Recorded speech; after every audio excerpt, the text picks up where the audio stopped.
오늘 하나님께서 우리에게 주신 말씀은 호세아 9장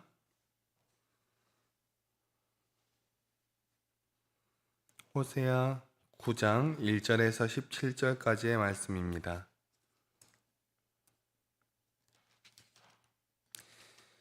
구약 1263년에 있는 호세아 9장 1절에서 17절까지의 말씀입니다. 한 절씩 교독하시고 마지막 절은 함께 읽도록 하겠습니다. 이스라엘아, 너는 이방 사람처럼 기뻐 뛰놀지 말라. 내가 음행하여 내 하나님을 떠나고 각 타작 마당에서 음행의 값을 좋아하였느니라.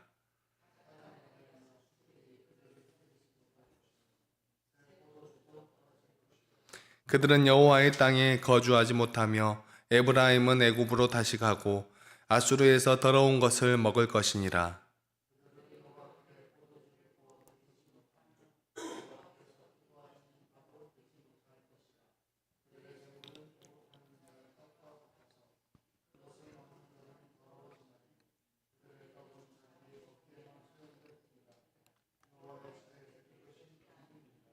너희는 명절날과 여호와의 절기의 날에 무엇을 하겠느냐?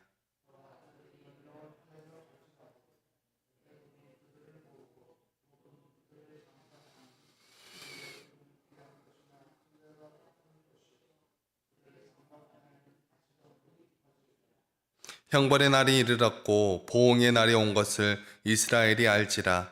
선지자가 어리석었고 신에 감동하는 자가 미쳤나니 이는 내 죄악이 많고 내 원한이 큼이니라.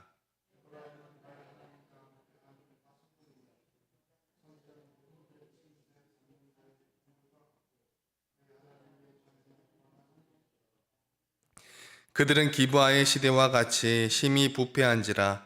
여호와께서 그 악을 기억하시고 그 죄를 멸하시리라.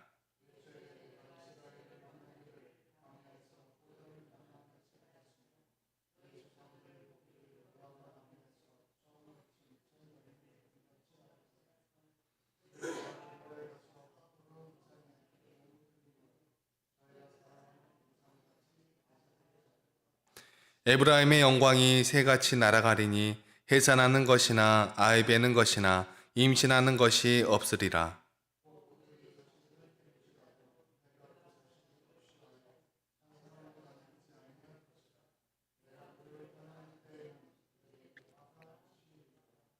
내가 보건대 에브라임은 아름다운 것에 심긴 두로와 같으나 그 자식들을 살인하는 자에게로 끌어내리로다.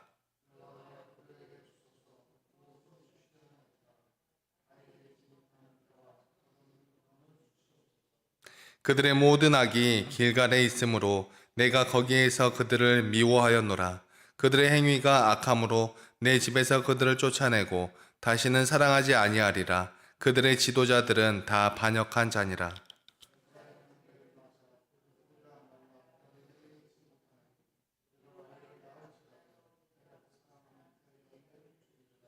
그들이 듣지 아니하므로 내 하나님이 그들을 버리시리니 그들이 여러 나라 가운데에 떠도는 자가 되리라. 아멘. 오늘 이 새벽 시간에도 아버지 앞에 나와 기도에 힘쓰시는 여러분을 진심으로 환영하고 축복합니다. 우리는 오늘 함께 호세아 9장의 말씀을 읽었습니다. 계속 이어지는 하나님의 심판의 말씀을 보면서 약간 마음이 무거워지는 그런 마음도 듭니다. 어제의 말씀에서는 하나님은 이스라엘 백성이 자신들의 생각과 뜻대로 행하며 살아가며 하나님이 주신 언약과 하나님의 말씀, 즉 그 언약, 그 말씀대로 살아가지 않는 백성들에게 심판을 고하시며 자신들의 생각과 뜻으로 왕궁을 세우고 또 견고한 성읍을 세우는 것을 원하시는 것이 아니다 라는 말씀을 하셨었죠. 또 신앙의 행위, 죄를 사함받는 방법인 제사를 드리는 것보다 하나님을 만나는 예배를 드리는 것보다 또 예수 그리스도를 믿는다고 말한다고 하면서도 그렇게 살아가는 것보다 하나님께서 기뻐하시는 것은 하나님의 뜻을 따라 살아가는 행위, 그러니까 우리의 삶 가운데 하나님의 온전하신 뜻, 하나님께서 우리를 사랑하시고 또 우리가 우리의 이웃들을 사랑하며 나아가는 그것을 원하신다라고 말씀을 드렸었습니다. 그리고 오늘 말씀에서는 뭐 언제나 그렇지만 또 계속적으로 심판의 말씀이 선포되는 것을 볼 수 있습니다. 특히 9장의 말씀에서는 이스라엘의 지도자들, 그 중에서도 선지자, 제사장들, 방백들의 타락을 지적하고 있습니다. 이런 이스라엘의 지도자들은 그 백성을 하나님의 뜻에 따라 바르게 세워 나아가야 할 사명이 있음에도 불구하고 오히려 다른 길로 나아가며 하나님을 의지하지 아니하고 자신들의 생각과 뜻, 다른 사람들이 좋다고 하는 여러 가지 그러한 것들을 향해서 달려가며 하나님의 심판을 부채질하는 그러한 모습들을 보여주고 있습니다. 오늘 말씀을 통하여서도 우리 믿음의 백성들은 어떠한 삶을 살아가야 하는지, 특히 하나님의 백성으로서 세우심을 받은 믿음의 그리스도인들의 지도자들은 어떠한 모습으로 살아가야 하는지 생각하면서 우리 한 사람 한 사람이 하나님께서 우리의 삶 가운데 세우신 영적 지도자라는 그러한 사명감을 가지고 살아갈 수 있는 우리 모두가 되시기를 간절히 소망합니다. 오늘 본문 1절 말씀 함께 읽겠습니다. 시작. 이스라엘아, 너는 이방 사람처럼 기뻐 뛰놀지 말라. 내가 음행하여 내 하나님을 떠나고 각 타작 마당에서 음행의 값을 좋아하였느니라. 아멘. 어제의 말씀 1절에서는 나팔을 내 입에 댈지어다 하며 시작하였었는데, 오늘 말씀은 이스라엘아, 너는 이방 사람처럼 기뻐 뛰놀지 말라, 이렇게 시작하고 있습니다. 나팔을 불어 내게 심판이 임박했음을 스스로 깨달아라 하는 어제의 말씀이었다면, 오늘은 너희가 지금 이방 사람처럼 뛰어놀 때가 아니다 라고 하시며 임박한 심판을 깨닫지 못하는 백성들에게 경고하시는 그러한 모습을 볼 수 있습니다.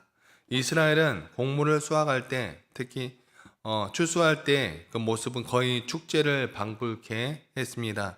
함께 포도주를 마시고 함께 즐거움을 나누며 수확의 기쁨을 즐겼지요. 이것은 이스라엘에 함께 하신 하나님의 은혜와 축복으로 먹을 양식을 거둔 데에 대한 기쁨의 표현이었습니다. 이스라엘은 이런 때에 하나님께 기쁨과 감사의 절기를 지키기도 했는데, 맥주절이라고 하는 오순절과 수장절이라고 하는 초막절이 그것입니다. 그런데 하나님은 이스라엘에게 이런 추수의 기쁨을 누리지 말라라고 말씀하고 있습니다. 이것은 이스라엘이 모든 곡식과 양식, 은, 금 등의 모든 물질을 주시는 하나님의 사랑을 떠나서 자신들이 의지하는, 하나님을 사랑하지 않고 자신들이 의지하는 우상을 숭배하였으며 이웃들을 사랑하지 않고 이웃들에게 불의하였기 때문입니다. 특히 자신들의 풍성한 수확이 바알과 같은 우상에 의해서 주어진다라고 생각했기 때문이지요. 하나님을 의지한다고 하면서 다산과 풍요의 상징인 바알을 섬긴다면 그것은 하나님을 의지한다고 볼 수 없는 그런 것이죠. 그렇기 때문에 하나님은 이스라엘 백성들에게 추수로 인하여 기뻐하지 말라라고 말씀하고 있습니다. 뿐만 아니라 이스라엘은 금송아지, 우상 등 다른 신, 대표적으로 아세라라는 여신도 함께 숭배한 것을 우리는 알고 있습니다. 이렇게 행음한 이스라엘에게 하나님은 말씀하십니다. 본문 2절과 3절 말씀입니다. 타작마당이나 술틀이 그들을 기르지 못할 것이며 새 포도주도 떨어질 것이요 그들은 여호와의 땅에 거주하지 못하며 에브라임은 애굽으로 다시 가고 아수르에서 더러운 것을 먹을 것이니라. 아멘. 하나님께서 이스라엘에게 징벌하셔서 곡물이나 기타 농작물을 빼앗으시고 소출이 없게 하실 것을 말씀하고 있습니다. 특히 여기에 나와 있는 술틀이라고 하는 단어가 있는데, 이것은 고대의 근동에서는, 그러니까 이 가나안 지역, 이스라엘이 있었던 그러한 지역의 근처에서는 이 포도주를 음료처럼 그렇게 마셨습니다. 오늘날을 살아가는 우리나라 정서와 문화에서는 술이라고 하면 우리 그리스도교, 기독교에서는 술이라고 하는 것을 그것에 대해서 나쁜 인식이 있지만, 그것들은 사람들이 세워놓은 문화 아래에 있다라는 것을 아셔야 하며, 또 굳이 이것을 이제 성경에는 포도주 포도즙틀이라고 되어 있는데 이런 것들을 굳이 포도즙이라고 바꾸려고 그렇게 하시는 분들도 계시고, 또 포도즙틀이라고 또 그렇게 바꿔서 기록해 놓으시는 그렇게 기록해 놓은 번역본도 있고 그러는데, 뭐 그러면 안 되는 것은 아니지만 그러한 것에 붙들려서 굳이 그것이 나쁘다고 생각하는 것도 조금 편협한 사고인 것을 생각해 볼 수 있지요. 우리에게 술이라고 하는 것이 나쁜 이유는 그 술이라는 것이 우리가 살아갈 때 거룩한 모습을 지키지 못하고 거룩한 모습을 지키며 살아가는 것을 방해하기 때문입니다. 거룩한 모습, 즉 하나님을 사랑하며 이웃을 사랑하는 그 모습을 지키며 살아갈 수 없는 경우가 많이 있기 때문에 술이라는 것을 우리나라에서 문화적으로 우리나라에 일찍이 들어오셨던 선교사님들과 우리의 선조들이 그것을 막아 놓은 것을 우리는 알 수 있습니다. 한편 3절에 여호와의 땅이라는 단어가 나오는데, 이스라엘 백성들이 이스라엘 땅에서 살아가지 못하게 되고 다른 곳에 포로로 끌려가 살게 될 것을 나타내는 그러한 말씀이죠. 이어지는 4절의 말씀입니다. 그들은 여호와께 포도주를 부어드리지 못하며 여호와께서 기뻐하시는 바도 되지 못할 것이라. 그들의 재물은 애곡하는 자의 떡과 같아서 그것을 먹는 자는 더러워지나니 그들의 떡은 자기의 먹기에만 소용될 뿐이라. 여호와의 집에 드릴 것이 아님이니라. 아멘. 여기에 여호와께 포도주를 부어드린다 라는 말이 있는데, 이 말은 출애굽기와 레위기 또 민수기에 기록된 제사의 한 종류, 술을 부어드리는 제사의 한 종류인 전제에 대해서 기록하고 있는 말씀입니다. 원래는 이렇게 하나님께 자신들의 기쁨의 상징인, 수확의 상징인 포도주를 부어드리는 전제로 인하여 하나님께서 기뻐하셨지만 하나님께서 기뻐하시지 않는다라고 기록하였습니다. 이것은 너희들의 제사를 받지 않겠다라는 뜻과도 같으며 너희들의 죄를 용서하지 않겠다라는 그러한 뜻도 되는 것이죠. 제사라는 것은 본디 하나님께 나아가는 방법이기도 하며 우리의 죄를 사함받기 위한 그러한 수단으로도 사용되었던 것인데, 그러한 모든 것들이 차단되는 그러한 느낌이 나는 것입니다. 애국하는 자의 떡이라는 말은 부정한 음식을 가리킵니다. 율법에 의하면 초상집, 즉 사람이 죽은 자의 집에 들어가는 사람과 그곳에 거하는 사람, 그곳에 있는 그릇이나 시체를 만진 사람은 7일 동안 부정케 되었다라고 기록하고 있습니다. 그래서 이 음식이 부정한 것인데, 그 부정한 음식을 먹는 자는 함께 부정한 모습이 된다라고 말씀하는 것이죠. 다르게 말하면 이스라엘 백성들이 받은 것은 모두 다 하나님께서 허락하신 것인데, 이스라엘 백성들의 생각대로라면 우상 숭배하여 받은 제물들이고 곡식들이고 떡들이니 그러한 죽은 것들, 그러한 가증한 것들, 그러한 것을 하나님께 올려드릴 수 없다라고 기록한 것입니다. 우리의 삶은 어떻습니까? 하나님을 의지한다고 하면서도 이 생의 정욕, 우리의 생각, 우리의 욕심들, 물질, 인맥, 자신들의 노력으로 세워졌다라고 생각하면서 나아가는 것들, 이 모든 것들이 하나님께서 말씀하시는, 하나님께서 기뻐하시지 않는 가증한 것들에 해당할 수 있다라는 것이죠. 그저 자신의 배만 부르게 할 뿐인 것은 아닌지, 그것으로 하나님께 영광 올려드릴 수 있는 것들이 아님을 하나님께서는 말씀하고 있는 것입니다. 그렇기 때문에 우리의 모든 삶을 인도하시는 하나님께 감사하며 나아가야 하며, 혹시 작은 부분이라도 내가 이만큼 했기 때문에 하나님께서 이만큼 해준 것이지 라고 생각한다면, 그것은 이 이스라엘 백성들이 한 것처럼 정말 우상 숭배하는 그러한 모습인 것을 우리는 깨닫고 나아가야 합니다. 이어지는 5절과 6절의 말씀은 이방에서 포로 생활하며 겪게 될 일들을 말씀하십니다. 이유로는 이스라엘 백성들이 하나님을 찾을 수도, 또 하나님이 주셨다는 기쁨도 누릴 수 없다는 것을 가리켜 말씀하고 있지요. 또 이어지는 7절에서 9절의 말씀에는 이스라엘이 이 지경이 되도록 놓아둔 선지자들을 책망하는 모습이 담겨 있습니다. 우리 7절에서 9절까지의 말씀을 함께 읽겠습니다. 시작. 형벌의 날이 이르렀고 보응의 날이 온 것을 이스라엘이 알지라. 선지자가 어리석었고 신에 감동하는 자가 미쳤나니 이는 내 죄악이 많고 내 원한이 크민이라. 에브라임은 나의 하나님과 함께한 파수꾼이며 선지자는 모든 길에 친 새 잡는 자의 그물과 같고 그의 하나님의 전에는 원한이 있도다. 그들은 기브아의 시대와 같이 심에 부패한지라. 여호와께서 그 악을 기억하시고 그 죄를 벌하시리라. 아멘. 하나님의 말씀을 바로 전하지 않은 선지자들에 대한 책망과 이들이 이스라엘 백성들을 실족게 했다라는 내용을 담고 있습니다. 10절 이하에서는 이스라엘의 죄에 대한 하나님의 심판의 모습이 담겨 있는데 특별히 또 15절에서는 지도자들에 대한 책망도 담겨 있죠. 이스라엘을 대하는 하나님의 마음이 또 10절에 담겨 있는 것을 알 수 있습니다. 우리 10절 말씀도 함께 읽겠습니다. 시작.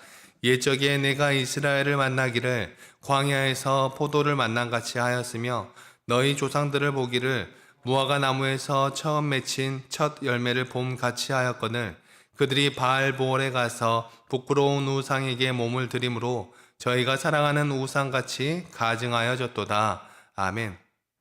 이 구절에서 하나님의 이스라엘을 향한 뜨거운 고백이 담겨 있습니다. 이스라엘을 만나기를 광야에서 포도를 만난같이 하였다라고 기록하고 있습니다. 포도는 대표적으로 포도주를 만드는 데 쓰여졌습니다. 그냥 먹기도 하였지만 적어도 이스라엘 사람들은 이렇게 포도주를 만들어서 먹었는데 광야에서 이 포도를 만났다라는 것은 물이 없는 광야에서 마실 수 있는 것을 만났다라는 그런 뜻이죠. 광야에서 만난 음료만큼 반갑고도 즐겁게 이스라엘을 만났다라는 하나님의 마음이 느껴지는 그런 부분입니다. 또한 그들의 조상 보기를 무화과 나무에서 처음 맺힌 첫 열매를 본 것 같이 했다라고도 말씀하십니다. 이스라엘의 무화과는 이른 열매와 늦은 열매가 있습니다. 그러니까 일찍 열매를 맺는 열매가 있고 또 같은 나무에서 늦게 또 열매를 맺는 그런 열매가 있습니다. 이것을 각각 파게와 테에나라고 부릅니다. 이 이른 열매를 파게라고 하였으며 이 파게는 당도가 높고 또 상품 가치가 높아서 좋은 무화과 또 이것을 하나님께 올려드리는 그러한 무화과 첫 열매로 여겨졌습니다. 그리고 테에나라는 것은 일반 사람들이 먹는 그러니까 이제 늦게 맺는 많이 맺는 그러한 무화과를 말합니다. 이 테에나는 우리들이 잘 아는 지명으로도 사용이 되어집니다. 그것은 바로 베다니라는 곳이죠. 베다니는 요단 동편에 있는 베다니가 하나 있고 또 예루살렘의 동편에 있는 베다니가 하나 또 있습니다. 이 베다니의 어원이 두 가지가 있는데 벳이라는 단어는 여러분들이 잘 아시다시피 집이라는 뜻입니다. 그래서 벳엘은 하나님의 집이라는 뜻이고요. 베들레헴은 빵 굽는 집이라는 뜻이 되죠. 여러분들도 잘 아시다시피 그렇습니다. 그리고 베다니 할 때 그 뒤에 나오는 아니라는 단어가 있는데 이 아니라는 단어는 테님이라는 또 단어가 있습니다. 그래서 아니라는 단어와 테님이라는 단어가 벳이라는 글자 뒤에 붙어서 베테님이라고 불리기도 하고 또 벳아니라고 불리기도 하였습니다. 그래서 베다니의 어원이 되는 이렇게 두 가지 의미가 있고 또 뜻이 있는데 각각 고통이라는 단어를 뜻을 가지고 있고 또 테에나는 무화과라는 뜻을 가지고 있죠. 서민의 무화과입니다. 그래서 베다니는 고통의 집이라고 불리거나 또는 무화과의 집이라는 뜻을 가집니다. 서민의 라는 뒷말을 붙기는 하지만 테에나 베다니라고 하면 무화과의 집이고 또 베파게라고 하면 그것도 똑같이 무화과의 집이지만 귀족들의 집, 서민의 집 이렇게 나눌 수 있는 그런 의미가 그 안에 들어 있는 것이죠. 베다니에 사는 사람들이 보통 가난했습니다. 예루살렘 동편에 있는 베다니도 그러하였고 또 요단강 동편에 있는 베다니도 그러하였습니다. 그래서 하나님은 그들의 조상들을 보기를 그 무화과의 나무에서 처음 열리는 파게를 보는 것 같이 했다라고 기록하고 있는 것은 하나님은 이 이스라엘 백성들을 정말로 소중히 여겼다라고 하는 그러한 의미가 담긴 것이고 그 백성들이 하나님처럼 거룩하여지기를 바랐지만 그 백성들은 바알볼에서 바알에게 자신들을 내어주어 하나님의 기대를 잊어버렸다라는 그러한 뜻을 가지고 있습니다. 이후에는 하나님의 심판의 모습이 담겨 있죠. 오늘 본문 말씀에서도 하나님은 우리에게 끊임없이 말씀하고 있는 것을 바라보아야 합니다. 하나님을 닮아 거룩한 삶을 살아가야 한다라고 말씀하시죠. 오늘날을 살아가는 우리들은 하나님의 말씀을 잘 따라 살아가는 것처럼 보여집니다. 하나님만 바라보며 이렇게 새벽에 나와 하나님의 말씀을 듣고 우리의 삶이 하나님께로 맞추어져 있는 것처럼 보이죠. 하지만 우리들의 모습은 하나님의 거룩한 모습과는 달리 어쩌면 반쪽짜리의 모습일지도 모릅니다. 하나님을 사랑하는 듯 하여서 하나님의 말씀을 따라가는 것처럼 보일지도 모르지만 그렇게 거룩하여 보이기도 하지만 하나님의 사랑의 모습은 거기에서 끝나는 것이 아니라 하나님을 사랑하고 또 이웃들을 함께 사랑하는 그러한 모습이 있어야 온전한 하나님을 향한 사랑의 모습이며 하나님의 그 거룩한 모습을 닮아가는 모습이라는 것이죠. 그렇기 때문에 우리가 해야 할 것은 우리의 삶의 자리에서 하나님께서 우리에게 말씀하신 경건, 거룩, 하나님의 뜻이 하나님을 사랑하고 이웃을 사랑하며 살아가는 삶임을 우리의 삶으로 선포하며 나아가야 하는 것입니다. 그저 겉모습으로 하나님을 사랑하는 것 마냥 말씀을 읽는 것 마냥 그렇게 말씀을 외우고 다니고 입술에 찬양을 담고 다니고 예배에 열심히 참석하고 말씀 묵상을 열심히 하고 그렇게 살아가는 것만이 하나님의 사랑을 나타내는 것이 아니라 그것은 반쪽짜리 삶이며 경건한 모습도 아니라는 것입니다. 우리에게 이루어지는 경건의 모습은 하나님을 닮은 모습, 하나님께서 하나님을 사랑하시고 이웃을 사랑하라 말씀하신 그 말씀에 순종하며 하나님을 온전히 따라가는 것, 그것이 우리의 삶에 이루어지는 하나님을 닮은 거룩한 모습이라는 것을 깨닫고 하나님의 그 사랑을 따라 온전히 나아갈 수 있는 사랑하는 우리 모든 새벽 기도자 여러분들이 다 되시기를 간절히 소망합니다. 우리가 이 새벽에 깨어 기도함으로 이 나라와 민족이 또 우리 주위에 있는 여러 사람들이 또 우리 교회가 하나님의 뜻을 이루어드리는 거룩한 교회가 될 수 있기를 간절히 소망합니다. 기도하시겠습니다.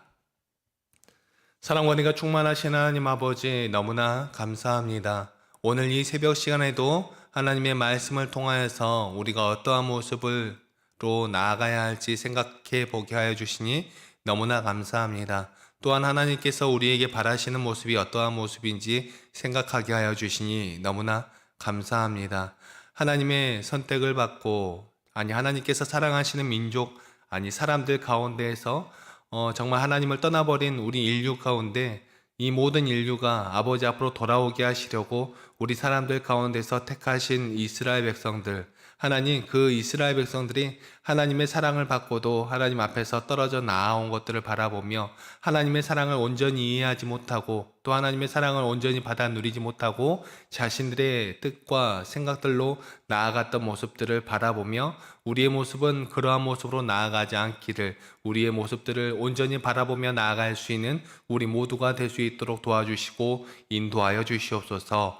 하나님은 사랑이시라 라고 고백하면서 하나님만 바라보며 나아가는 반쪽짜리 우리들의 모습을 우리가 고백하게 하시고 사단이 노리는 것이 반쪽짜리 삶을 살아가는 것이며 온전한 하나님의 자녀가 아니라 부족한 하나님의 자녀인 것처럼 살아가게 하는 것임을 우리가 온전히 바라보게 하시고 온전한 하나님의 그 거룩함을 이루어 드릴 수 있는 모든 하나님의 자녀들이 다 될 수 있도록 도와주시고 인도하여 주시옵소서. 그리하여서 우리가 이 땅을 살아갈 때마다 하나님을 사랑하고 이웃을 사랑하는 그러한 모습들로 인하여서 하나님께 영광 올려드리는 우리들의 삶이 될 수 있도록 하여 주시고 우리들의 삶으로 말미암아 예수 그리스도를 증거하며 나아갈 수 있는 우리 모든 믿음의 자녀들이 다 될 수 있도록 도와주시고 인도하여 주시옵소서. 많은 눈이 내리고 있습니다. 이 눈 가운데 여러 가지 일들이 생기겠지만 우리 성도들의 삶이 이 많은 눈으로 인하여서도 감사함을 찾을 수 있도록 하여 주시고 우리 성도들이 어려움 겪지 않도록 하시고 하나님의 은혜와 사랑 안에서 하나님을 찬양할 수 있는 일들이 넘쳐나는 하루가 될 수 있도록 인도하여 주시옵소서. 오늘도 함께하여 주실 점 있사오며 이 모든 말씀 사랑이 충만하신 우리 주 예수 그리스도의 이름으로 기도드립니다. 아멘. 다 함께 찬